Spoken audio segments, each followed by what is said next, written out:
2. Okay. Patreon. Hey everybody, welcome back to another Hot Dabs podcast. I'm your host, Hashavelli, and today we are live from the garden with Bleezy and Old E. Today we have a special episode live from Mendo Dope. Thanks guys for having us. Thank you, my brother. Yeah, thanks for coming out to the everybody. hills. Caca! As you guys can see, we are here in the middle of the garden. These are cultivators, these are owner operators, these are guys that are actually doing the work themselves. We have a sweat worked up from going through. We're checking out resin today. We're looking at potential yielders. They're also harvesting. It's harvest 2024 season, guys. Congrats on another successful year. Yeah, 2024. It's Croptober already. It's crazy. We made it to the beginning of the end. Yeah, it's a hurry up and wait type of profession that is growing cannabis. It's something that keeps you growing the entire year. Even when you think you're done, there's things that just keep you going. So today we're going to kind of go over who Mendo Dope is, what you guys do. Obviously you're a musical group, you're also a cannabis brand, and you're also a lifestyle brand. Your motivation to a lot of people, you're educators. I was telling you while we were walking the garden earlier, personally myself, like I started this entire journey because of you guys.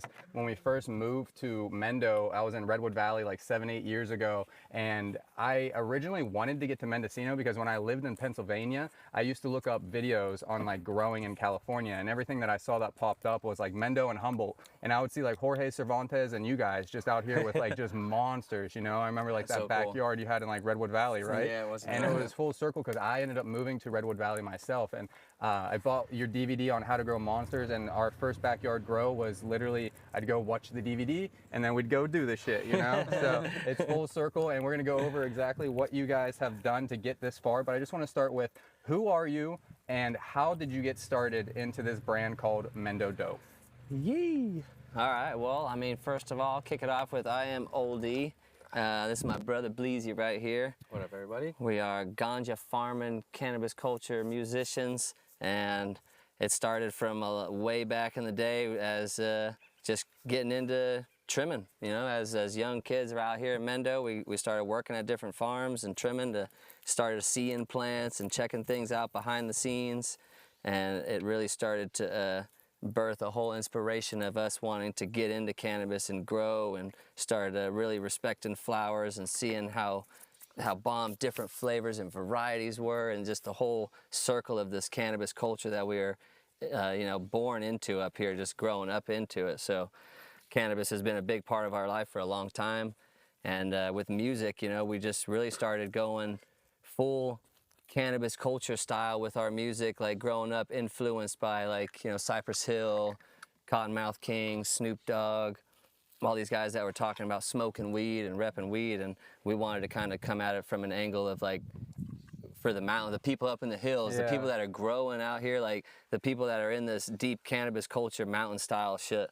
Yeah, because those artists that you just mentioned, they're all a little bit more urban, but they did kind of carry the flag for the marijuana movement before it was kind of like nationally accepted, you know? Oh, yeah. It wasn't like now sometimes you see personas built around cannabis for the popularity or for the fame, but those guys were doing it kind of because they love to smoke. Exactly, you know? yeah. And They were doing it and getting screwed over too. Really? Getting screwed out of deals. You know, they couldn't get deals. Redman's talked about before, because of the promotion of weed he's done, he couldn't get deals with like Pepsi and Coca-Cola and these other things. Oh, I didn't think about that. So more major platforms won't sponsor you Yeah, or pick you up for sponsorship, commercials, like that. Yeah. because There's you're a not lot- as family friendly. There's a lot of money people lose, and then to this day we lose a lot of money doing our weed promotion because it messes our music up and gets our social medias banned and flagged and shut down.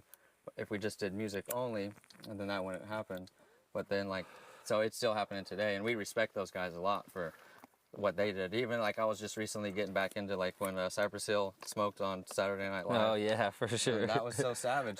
It wasn't planned or allowed, right? No, yeah, they weren't super supposed. They told illegal. them, do not smoke. They knew they were on going to here." smoke, and it made them even more mad, dude. And Seg Dog lit the blunt up early. They were planning to do it, slide it up at the end of the show. They ended up lighting it up right in the beginning and just pissed everyone off. It got banned from Saturday Night Live, super in trouble, but also with a lot of publicity from that though too. It's Pretty smart, opposite yeah. publicity. All publicity can be good publicity Yeah. in a way, you Yep, know? for But sure. Crazy the amount of things that these OGs have went through. Yeah, to be I didn't even think about that. Yeah, the opportunities that they excluded themselves from by being open about their use. It's insane. Now, you mentioned back in the day, you guys kind of worked your way up.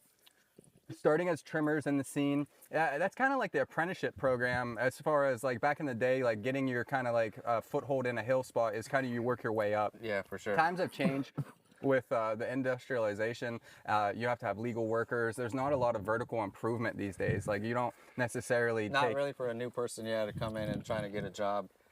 What they really want to start as a trimmer to get their own farm. No, it's tough, right? Yeah. That's true. But back then, that's kind of how you did it, and it was cool because you also got to learn from that previous generation, and these are people that were risking it, you know? So along with that cultivation method, it was also that method of lifestyle. How do you get away with this, you know?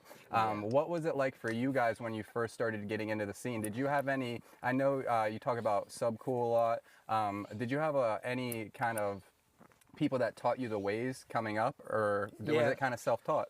Like before Subcool, we talked about it before. There's our homie Daniel Morpher, I guess, Heart Rock Mountain Farm. Oh, really? Yeah. He's a beast. Yeah. His older brother is who we learned from. Really? A long time Yeah. ago. Okay. And does his older brother have a farm that's like... His older brother passed away a long time ago, so we worked with him for about 4 years before he died. R.I.P., dude. So he got real addicted to pills and stuff, and he went down the wrong road. Yeah. So that's kind of, I know you guys rap a lot about, you know, we're not doing prescription pills, fuck pharmaceuticals. Is that kind of one of the things that has led to you to... It's been another person in our life for sure. Oh, yeah, that we've for sure. lost. That was really badass when we met him and turned to shit at the end, and it was like noticeable for us to be like, whoa, we don't want to fuck around. Yeah. And go down this road. For Yeah, sure. see different friends of ours firsthand just like totally, you know, turn and go downhill and just watch it tear people up, you know?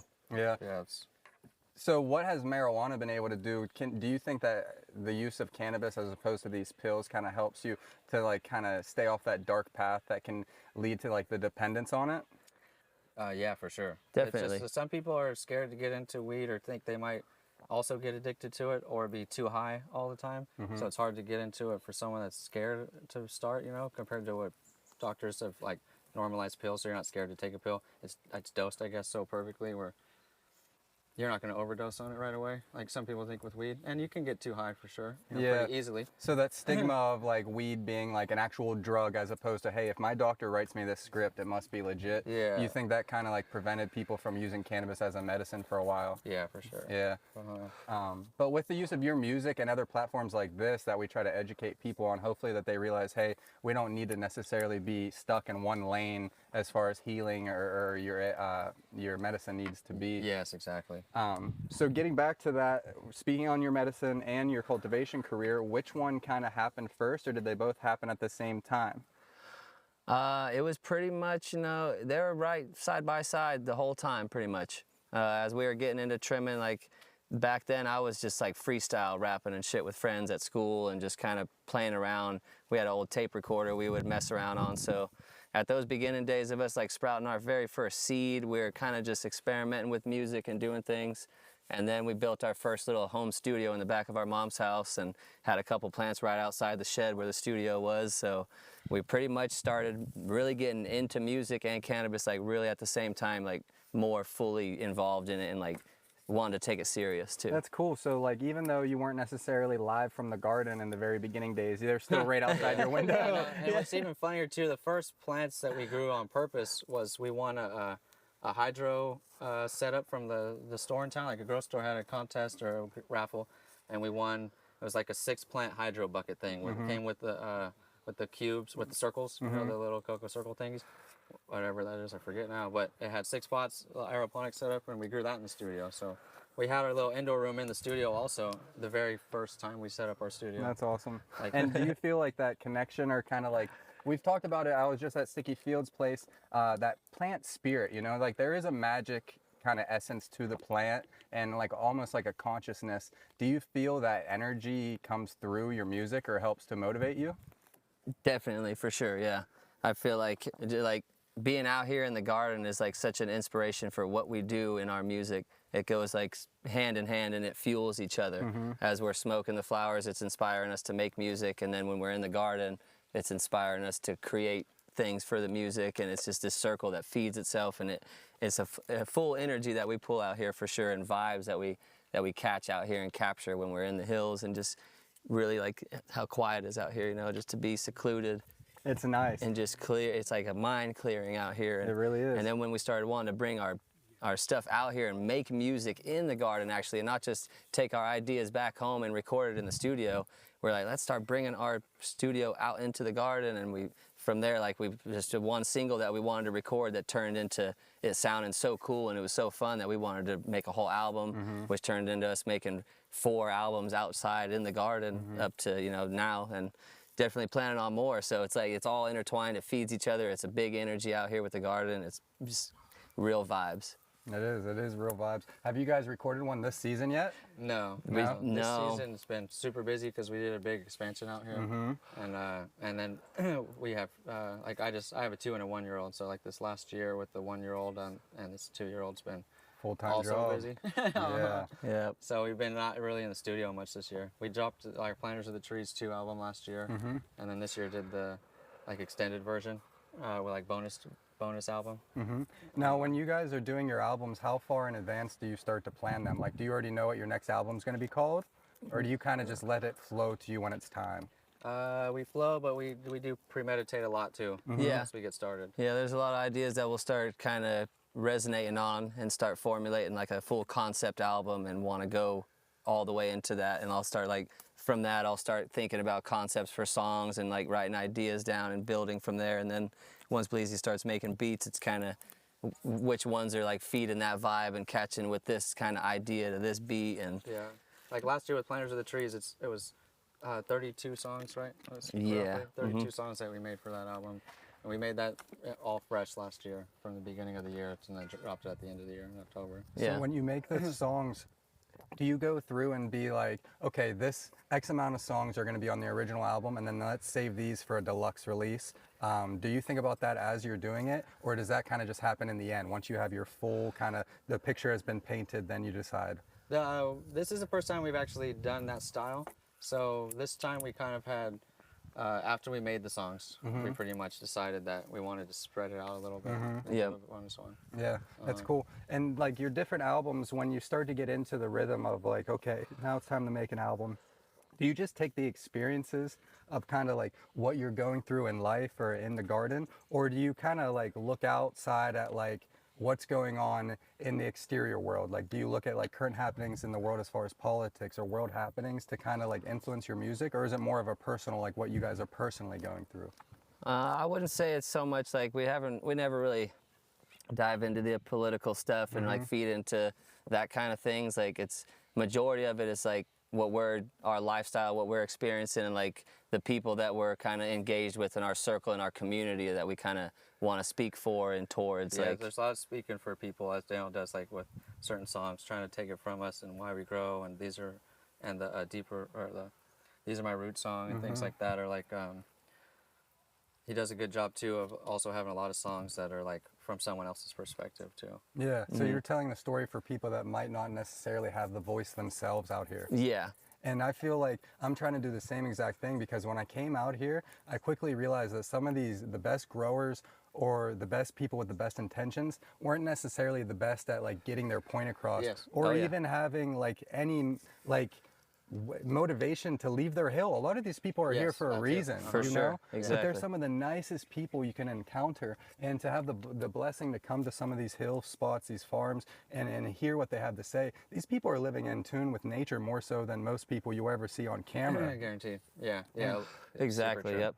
And I feel like the generation with you guys, like taking it to the microphones, also taking it to your videos on YouTube, it's amazing, because that older generation that might not necessarily be tech savvy, or might not necessarily even have, like, the humility behind these people, they might not necessarily think that what they have to say needs to be heard, but it does, you know? Yep. Yeah, it's their stories, and things they've lived through are good to hear right now too. As much stories from that time period. Right now, time moves so fast. It's much stories we can get out.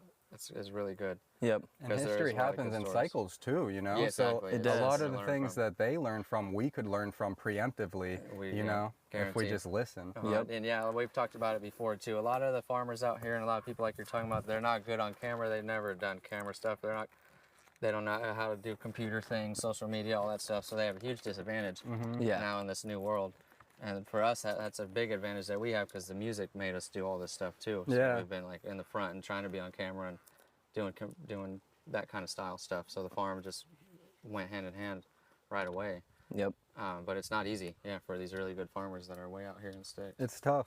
Now, what about the balance? Because like you just mentioned, it's not easy being a farmer in general, but it's not easy being a musician. So when you guys wear two hats and you have to juggle, you know, the marketing between two entirely different industries, how hard is that for you? Do you feel like it's kind of easy because it motivates you and it keeps you kind of in the flow of things? Or does sometimes it's like one hand kind of pulling the other of which do I work on now? Yeah, yeah. It's definitely It's got more like that. As Yeah. the busyness gets kicked in more. for sure. Yeah, as we get more busy with families, with the kids and farming and music, it's hard to find the time to spend as much as we want on everything that we want to do. Yeah. So it's definitely trying to work our time right. And now it's gonna turning into where there's like windows of when we're like have studio time, and then it's windows of hardcore garden time. In between that, it's always hardcore family time. So it's definitely doing shows a lot more too. So when we leave on Friday, come back Sunday, a lot of weekends now out of the year. So we're gone on that chunk of time. So it's like that's also changed from what we used to do when we didn't do as much shows. Yeah, that's a good point, because on top of just creating new music, I forgot you also have to have that connection with your fans that want to have that experience with you, because one thing about your music is you do create an experience. And I think it's cool because you're bringing these stories from the hill of Northern California, you know, a small population, but they touch base with people from around the world. Like you mentioned, you guys are worldwide recognized, and it's people kind of going through the same things, but in their particular situations all around the world, you know? Yep. So much similarities in people, so many people in the same style and like the same things, and then other, you know, so many people are so restricted compared to us, so they're so happy to see us doing it. Inspires them, and Yep.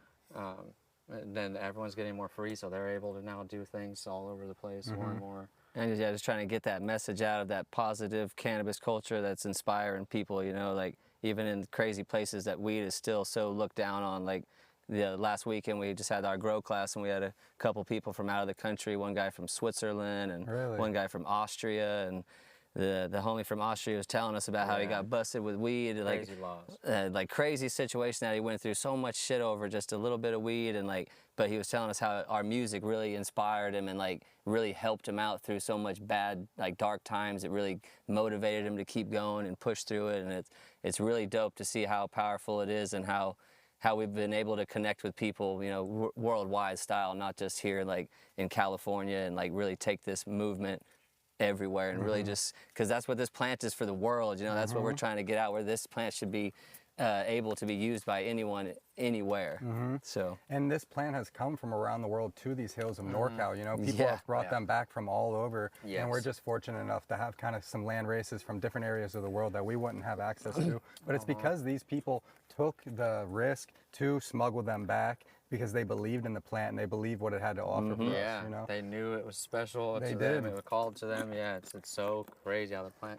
And like that's a good thing you just mentioned, how the plant calls to you, because some of these old heads that I've talked to, you know, it is like a calling. Like it's almost like we're antennas, we're frequency beings, and there's something larger than them that is telling them they need to do this. You know, personally myself, I went to Venice Beach on a spring break when I still lived in Pennsylvania, and some guy was like reading people's fortunes, and he had tin foil on his head.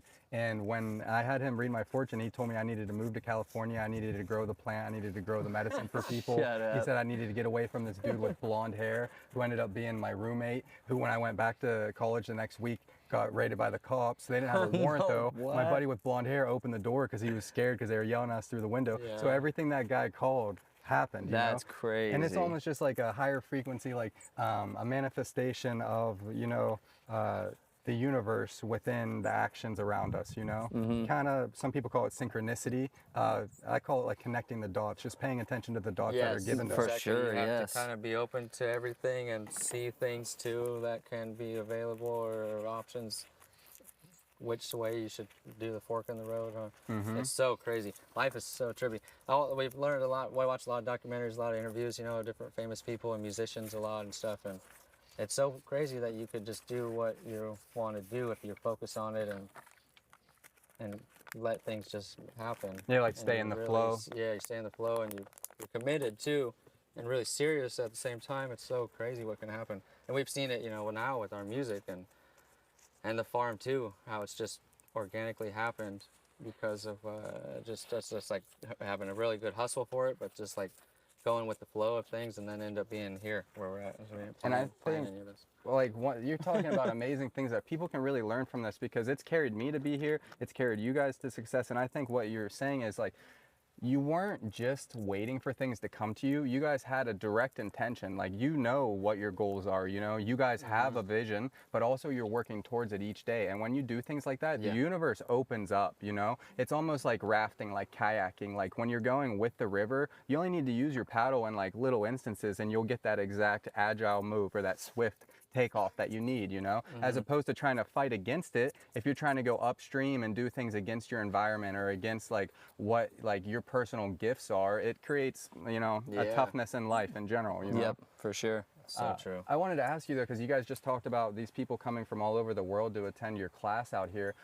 What are some experiences, or what are some of the craziest places that you've personally heard of people being either fans or telling you their personal cultivation stories? Is there anything that it really has taken you back, like, whoa, you guys are growing there? That's awesome. I mean, it's so crazy. We got used to it. We get used to things in a weird way sometimes. Like with our website, we've been shipping merch out to countries, every country in the world. We don't even like promote or talk about it all For that years. much, but it's like an insane amount of packages that have gone in every country, and it's blown our mind so many times throughout these years of like, damn, this one's going to I don't even know, like Taiwan's one, and Japan and stuff, but like random place like that. But even the weirdest names in Japan or Taiwan, addresses that you don't even know what the hell's going on. You can't even read it. You're like, it's just an equation. I should type this one up instead of writing it out. It's crazy, but like it's every country, every place is we've had fans and we've had people hit us up, and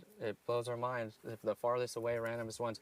I don't know if we've shipped anything to like Antarctica or some shit. That'd be crazy, right?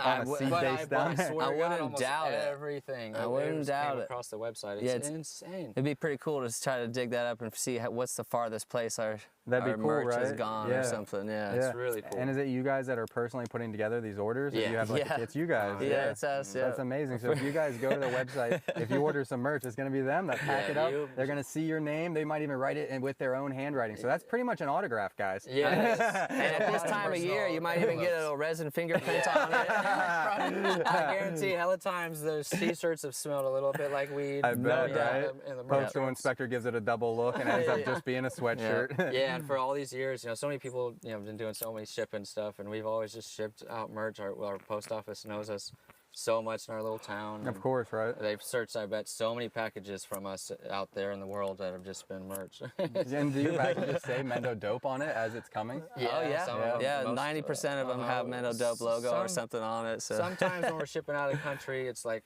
we shouldn't do this, and sometimes we don't do it if we remember, you know, or we're not in a hurry or something. There's actually a guy that just bought some seeds on a website, and he's in Germany, I think. No shit. I was gonna ask if you had like Germany, Russia. Yeah, lots of Russians and Germans. Yeah. Like our other biggest one is like Australia and Canada, our other like top countries. But everywhere else, lots of random ones.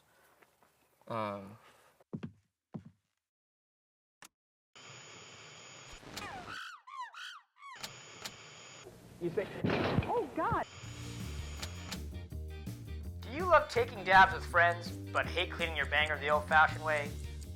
Are Q-tips alone just not cutting it? Does burning your leftovers take way too long? Introducing the Banger Basket with all new tab technology. So simple to use, even you can do it. Simply open your basket, pour in your alcohol, dip your banger, and voila! You're ready for another dab in an instant. Leaving you and all your friends happy, healthy, and ready for your next dab. Get yours today at www.saveyourbanger.com.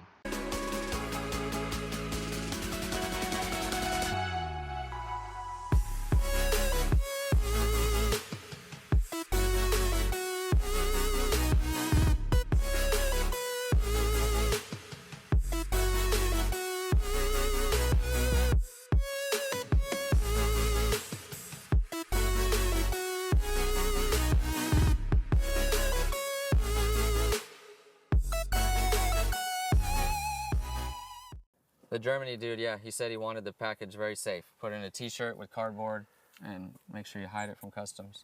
That's all good. We were about to ship it. Oh, okay. It's just a Wait. t-shirt though? Just a seed pack. Seeds, Oh, yeah. okay. Yeah, I'll cut this out then. It's okay. Let them know.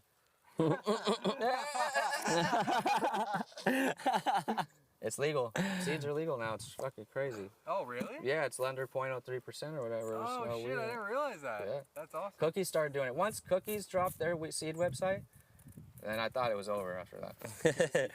Now it's gonna monopolize. because they're not that Just that it's on, pretty much, like really, their seeds suck, but because everyone knows that after they try them the first time. But when they do it like on blast, like they did, you know, they're not scared no more to be that on blast on seeds, and it's everyone can do it. Damn, I had no idea that it was that open. I thought they were still like operating under like the novelty act of like, you know, The back in the day. banking's like that. Oh, okay. So getting the money is still the weird part, yeah.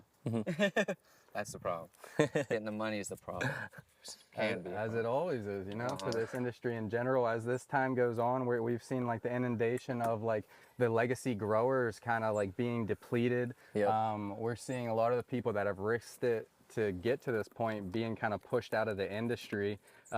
What are you guys' thoughts on the current state of the market, and how do you guys stay alive as a small operator? Because as you can see, you know, you guys are here trimming yourself, you're harvesting, you're sending out the packages right above me here. You guys can see the fresh headies hanging, you know? These guys are literally here doing it themselves. They got a tight 1 hour and they got to get out of here and go do another project after this. So how do you guys stay alive? And if you have any advice to people, what would it be to the people that are trying to do it themselves right now?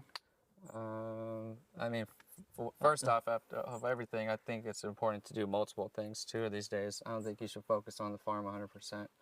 It's too sketchy and too, you know, money in it. So I think we'll have multiple things. Like it used to be where the people that we knew as we were trimming for, they would have a garden, we'd trim for them. They just grew it real easily. We did the work trimming it, and they had another job. So they're constantly cashing out and growing weed. That's, even back in the day, that was smarter and making more money than just growing weed, focused on 100%. And if you grow weed 100%, focus on more than one product. Don't just sell pounds. Sell every product you can. You know, you have, I think diversify. You have to have Yeah. diversification these days is major. We've learned that days ago, and that's why we do two things, and we do way more than two things. You know, the music and the weed, but the weed has its own everything, and the music has its own everything. Yeah. So I think that's important for us to not rely on this market that crashed to really survive. I had to do something else too. But to survive in it, like it's very important to build a solid brand. You have to build something that like people can really trust in you, and like you have to work at it. It takes time.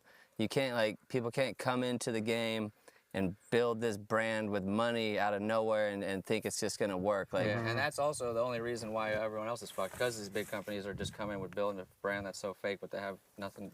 They didn't start doing anything first. They built the like brand there's first no before- brand identity. Yeah. They just come in with money. Yeah, they haven't earned their stripes. They haven't put in the work. They don't have, you know, majority of them do not have the same love and passion that all of us have in this game, and why we do it. You know, so many of people are. It's such a money game for a lot of people, just trying to make $1 million out of the game and not focused on really trying to put out quality flowers that help people and heal people and bring the circle going of everyone continuing to want to get it and use it because it's actually helping them. It's good for them. It tastes good. It looks good. So like building a brand is super important, and the way we've been able to do it with our music, like how we intertwine music and cannabis and growing so much that our brand is all together as Mendo Dope. So it's like the whole time we're promoting our music and doing all these things, it's also promoting our brand as a flower that you see on the shelf. When it comes to the time when we are able to have things out of state, out of country, or around the world, people will know when they see our logo on the shelf that they can trust it. We've been doing this, you know, we've been filming on YouTube, showing our gardens for a decade, you know, 10 years running, showing people really all the way in it from the beginning of planting to harvesting. Which no one has ever done, guaranteed. There's no way, I don't do a crazy amount of research, but no one's filmed their garden from start to finish, seed to harvest, for 10 years straight. Because that's a sketchy thing to do also, and we've known this the whole time. Yeah, didn't you guys we've get been popped? filming shit that's like, Yeah. and get popped and have a And that's garden what that looks bird- like shit, that the bugs fucked up for. And still put it out. And still Yeah. put it out. Yeah. You know, people are in there, hide their shit. They're only showing the best of the best. They don't show the whole problems, but somehow also every year we somehow pull it off, that whatever problems we had, by the end, we have a good crop. And we've had lots of, you know, small gardens forever. We just recently started doing these permanent big gardens. Yeah. So it's very trippy, yeah. And you guys even showed your transition too from going and with the organic approach. I remember Yeah. like the no-till, you know? Yeah, like, for sure. You guys have been very transparent about all your operations. Yeah, to keep Yeah. the personal style Well- in a big mode. Yep, because just like everybody out there, like we're learning every year, growing. Like that's just what happens. As you grow, you learn something new every year, whether it's strain dependent style where you're growing a repeated strain and really mastering that strain, or you're just dealing with the different elements of outdoor, or you're an indoor grower. You're always learning. So we try to share it all the time. As we're learning, we're just giving it back to the culture and to everyone to just help everyone grow better. It's like we're not worried about competing with everyone when we have like our own thing that we do in our own lane and our own fan base of supporters. Like they're gonna support us regardless if we're keeping it real and we're pumping out authentic shit. Yeah. And I think that people can tell, especially now, I feel like genuine and authentic brands are kind of getting the most headway because people are tired of all these marketing schemes, and they're tired of these big corporations that own everything just trying to like tell you how you should feel, you know? Yep. I want to have a connection with people that I feel have honest intentions, you know? And I want to connect with people that are not just living a fake perfect life through social media, you know? You guys, like you just mentioned, like growing isn't always perfect. You're going to go through trial and error. You're going to go through learning, small gardens, bigger gardens, pest pressure, all that stuff, you know? It's nonstop and it's every year. So Yeah. I feel like the more that we're just transparent with ourselves and with each other, the more that everybody can learn and grow together in a healthy way. And society in general needs that right now, because you see all the bickering online and you see it in society, and we just need more of a coming together. And that's kind of like the serenity of this plant and getting out here. It kind of gives you that bigger sense and that big picture, you know? For You sure. guys are off the grid, you mentioned, so you don't even have power out here. So the appreciation that you guys have to even, you know, get the water going, to get the pumps going, to do all this, it creates a deeper appreciation. And I think that's kind of felt through the frequency and through the consciousness that you put into the plant. Yeah, So- yeah, I feel it too. It's And very true. one thing that definitely has shown that is your headies.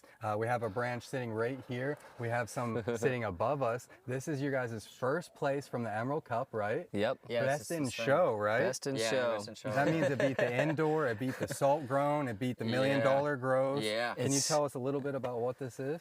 This Hetty's, Daniel, I guess you can start this description of Yeah, where it came so from like and stuff. just to give you guys a breakdown of everything about it, like I want to first off say rest in peace to our good friend Nick Box. Like he passed away a few years ago, and that's where we got this strain from. So the year that he passed away, he had a garden going in his backyard. He was working on different breeding projects as well. So all the stuff that was going on, we didn't know what was happening really. So after he had passed away, his garden was sadly raided by some kids or something. So his parents called us wanted to come check out the garden and see what was salvageable. And we had came through like a week or so before that and looked at some things. And this plant in particular, it was in a small greenhouse in a little pot. And Brian noticed it and he was like, man, this one looks really fire. So we're kind of keeping our eye on it. Came back after the raid, and everything was, so much stuff was chopped, and it was down, you know, the plant was chopped down to the bottom where there was only 2 buds left on it. So Brian was like, we could try to clone it and see if we can bring it back to life and re-veg it.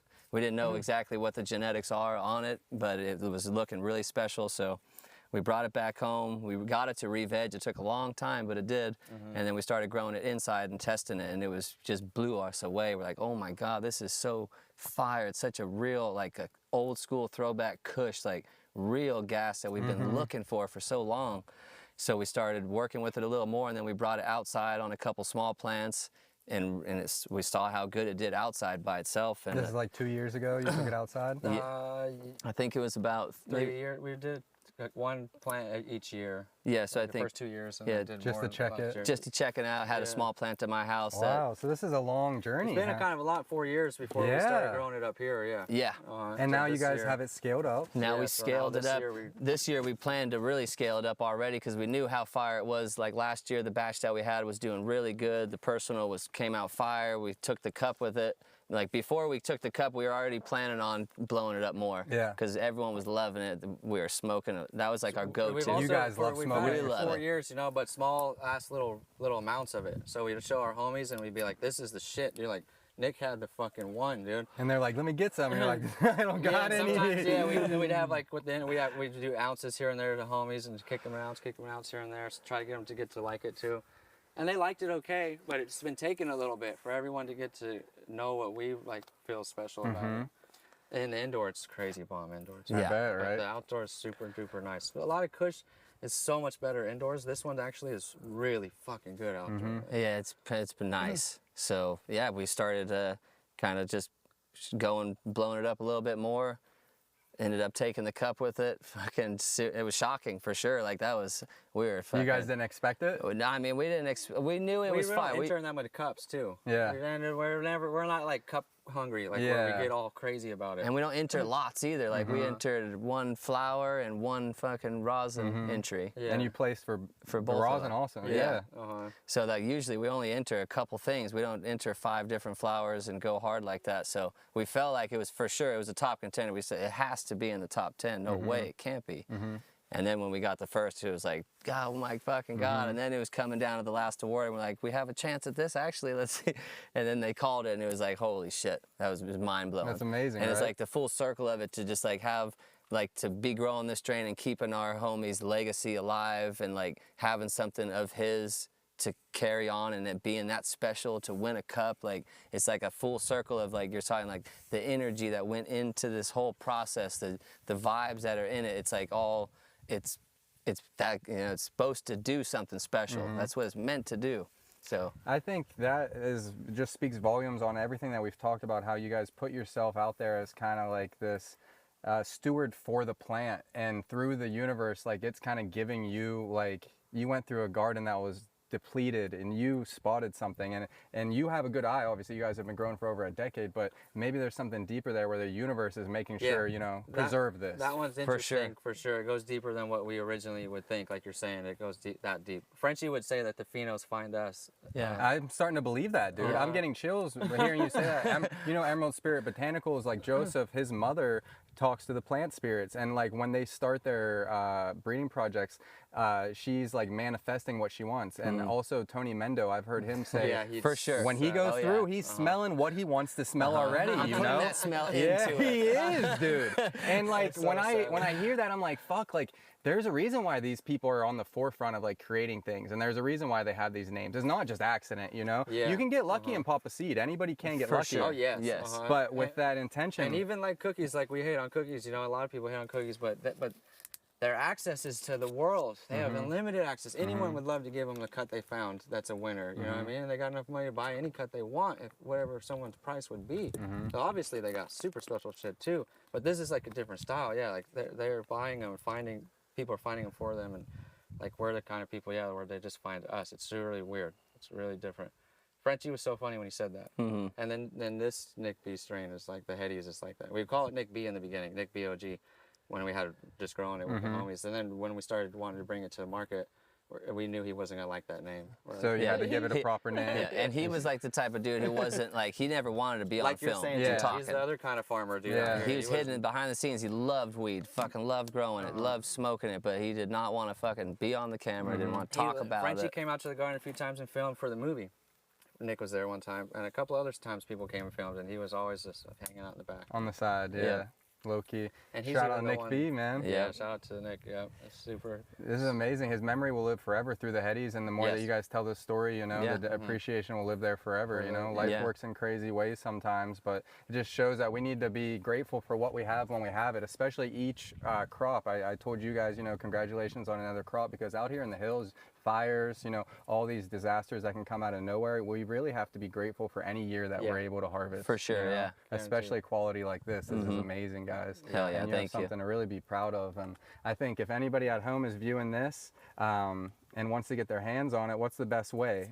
Is there a way to get in touch with, like, asking for Mendo Dope at their local dispensary? Is there a distro to ask for? Yeah, like pretty much. Yeah, we'd want everyone these days to just tell their club, why don't you have Mendo Dope on the shelf? Yeah, ask your bud tenders, And please. then we're gonna be like, this first, as we're getting the ball rolling again in the stores, because we started fresh this 3 years ago here at this farm, so it's been building back up. So we're like a established little group of clubs we're working with that'll be on our website, so people can check out through California. Nothing down south, mostly up here and up north.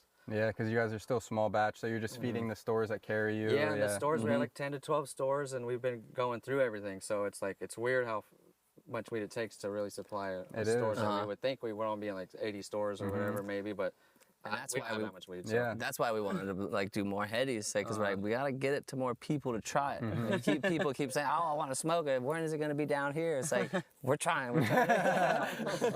They're doing their best, and they definitely are growing it out. So this year, finally, like we walked the field, it is probably one of the nicest flowers I've seen all season anywhere. You know, Dope. like it grows so nice. And Yeah, it you loves guys it. have a killer plant there, and you guys have some resin production going on too. So if you guys are lucky at home, you guys might see a collab coming out with Real Deal Resin, small batch with Mendo Dope this year.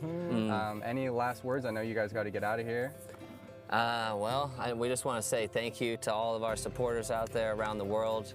Let's just keep this cannabis culture rocking. Let's stay positive. It's hard out there for us in the industry right now, but we got to stand our ground. We can't let these big people try to push us out the way.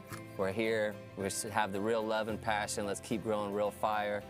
We're excited to get back in the studio soon. New music coming, new strains dropping. So MendoDopeMusic.com, MendoDopeFarms.com. You can check out everything that's happening. Yes. I like it. All right, guys, we appreciate you. Thanks for having us. Everybody at home, you just heard the website. It's going to be dropped below. Link will be in the bio. Take a look out for that Headies dropping 2024. It's a brand new season. Thank you, guys, and look out for Mendo Dope on tour, coming to a city near you. Yay! Yay!